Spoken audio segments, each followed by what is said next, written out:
दक्षिण भारत के पाटलिपुत्र नगर में मणिभद्र नामक एक दानवीर व्यापारी रहता था। धार्मिक कार्यों और जनसेवा के लिए वह बहुत सा धन दान में दिया करता था।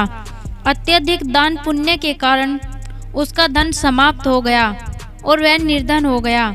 निर्धन होते ही लोग उसका तिरस्कार करने लगे। लोगों के ऐसा व्यवहार से वह व्यथित हो गया और चिंतित रहने लगा। एक रात वह बिस्तर पर लेटा सोच रहा था, धनहीन व्यक्ति का समाज में कोई मान नहीं।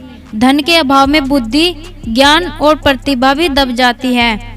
ऐसे अपमानित जीवन का क्या लाभ, इससे तो मृत्यु भली। सोचते सोचते वह गहरी नींद में चला गया। नींद में उसने एक सोपन देखा। सोपन में एक भिक्षु उसके पास आया और बोला, मणिभद्र, चिंतित मत हो, मैं ब्रह्म निधि हूँ जो तुम्हारे पूर्वजों द्वारा संचित धन के रूप में हूँ। तुमने और तुम्हारे पूर्वजों ने जीवन में बहुत पुण्य किए हैं, इसलिए मैं तुम्हारे घर आया हूँ। कल सुबह मैं इसी भेष में तुम्हारे सामने आऊँगा। तुम मेरे सिर पर लाठी मारना। ऐसा करते ही मैं स्वर्ण में परिवर्तित हो जाऊँगा। तुम उस स्वर्ण को बेचकर धन की व्यवस्था कर लेना। सुबह उठकर ही मणिभद्र को रात में आए सोपन का ख्याल आया और वह लाठी लिए द्वार पर खड़ा होकर सोपन में दिखाई दिए भिक्षु की प्रतीक्षा करने लगा। जैसे ही भिक्षु आया, उसने लाठी से उसके सिर पर वार किया और देखते ही देखते वह भिक्षु स्वर्ण में परिवर्तित हो गया। उस दिन मणिभद्र की पत्नी ने गांव के नाई को अपने पांव के नाखून काटने के लिए घर बुलाया था। नाई उसी समय वहां आ पहुंचा जब मणिभद्र भिक्षु को लाठी से मार रहा था। उसने भिक्षु को स्वर्ण में परिवर्तित होते देख लिया।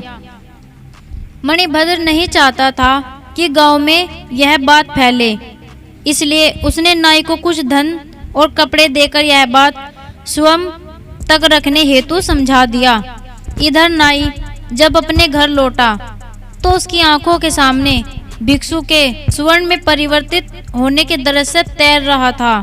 वह सोचने लगा, यदि एक भिक्षु लाठी की चोट से स्वर्ण में परिवर्तित हो सकता है तो अन्य भिक्षु क्यों नहीं। मैं भी कुछ भिक्षुओं को अपने घर आने का निमंत्रण दूंगा और उन्हें लाठी की चोट से स्वर्ण में बनाकर धनी हो जाऊंगा। अगले दिन वह भिक्षुओं के मठ में गया और मठ प्रधान का हाथ जोड़कर अभिवादन किया। मठ प्रधान ने उसके आने का प्रयोजन पूछा तो वह बोला, मान्यवर, मैं आपके मठ के समस्त भिक्षुओं को भोजन हेतु अपने घर पर आमंत्रित करने आया हूँ। कृपया मेरा आमंत्रण स्वीकार करें। मठ प्रधान ने उसका आमंत्रण अस्वीकार करते हुए कहा, पुत्र, हम दूसरों के घरों में जाकर भोजन ग्रहण नहीं करते। भिक्षाटन कर जो प्राप्त होता है वह प्राण धारण हेतु पर्याप्त होता है। हम उतने में ही संतुष्ट है।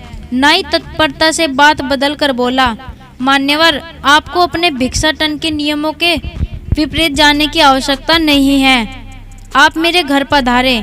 मैं आपको कुछ धार्मिक पुस्तकें और लेखन सामग्री दान में देना चाहता हूँ। कृपया मेरा अनुग्रह स्वीकार करें। मठ प्रधान नाई का अनुग्रह टाल नहीं पाया और दोपहर को कुछ साथी भिक्षुओं के साथ उसके घर पहुँचा। नाई ने पहले से ही लाठियों की व्यवस्था की हुई थी। वह उन्हें घर के भीतर ले गया और दरवाजा बंद कर लाठियों से उनके सिर पर वार करने लगा।